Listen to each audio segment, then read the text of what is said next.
Sometimes it just doesn't work out. Lack of marketing, overblown budget, or just being crowded out by bigger titles. Not every game can be a hit. This is a list of the top 5 games that flopped. Number 5 is Okami. Okami was one of a kind. No other game is like it, past or present. Released first in 2006 on the PS2, it later received a port to the Wii. A massive critical success, garnering Metacritic aggregate scores of 93 and 90% for the PS2 and Wii respectively. Heck, IGN even awarded it their Game of the Year for 2006. Despite all of this, it only managed to sell 600,000 copies. This led to Okami being recognised as the least commercially successful winner of a Game of the Year award in the 2010 version of the Guinness World Record Gamers Edition.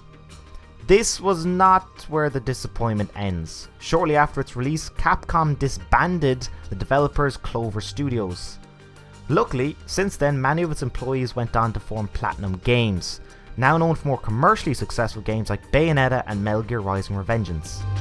Number 4, Psychonauts.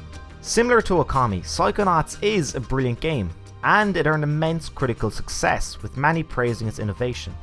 However, not many people bought it. Selling less than 100,000 copies, it managed to win GameSpot's 2005 Best Game No One Played award. Disappointing sales isn't the end of it. The game also led to the resignation of their publisher Majesco's CEO. To make matters worse, the company's stock plummeted, promoting a class action lawsuit by the company's stockholders. Some blamed the poor sales on marketing, others were just baffled as to its failure. Luckily, there is a silver lining once again.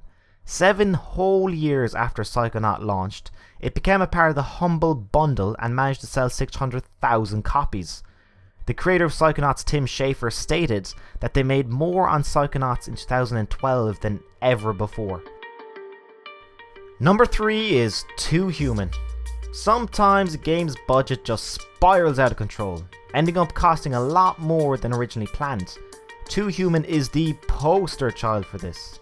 Costing an estimated $70 to $100 million to create, its development was extremely long and faced many issues along the way. The primary one being an expensive struggle between Epic Games and the Unreal Engine 3, leading to developer Silicon Knights abandoning the engine and making their own. This occurred when the game was almost complete and added an additional $10 million to costs.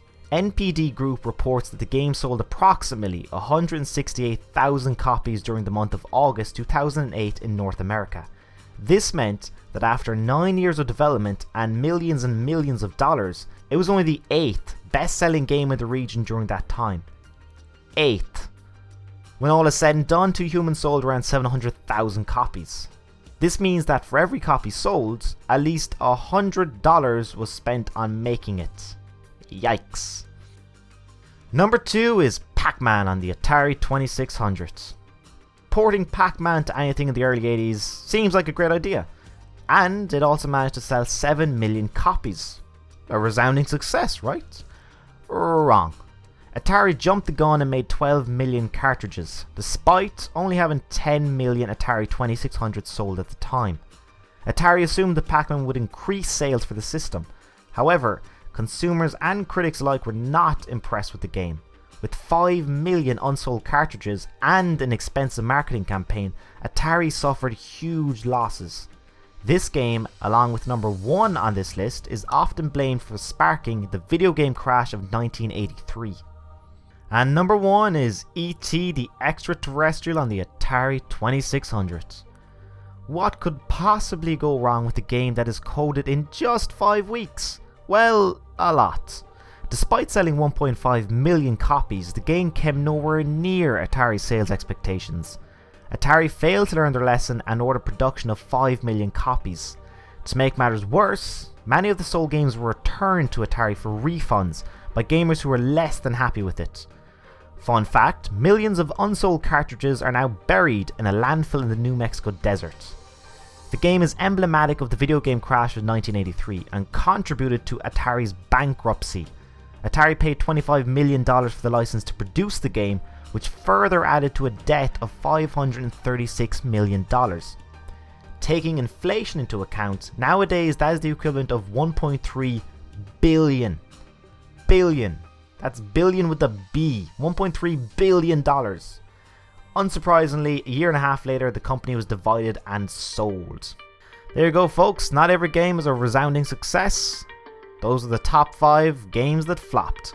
Thanks for watching.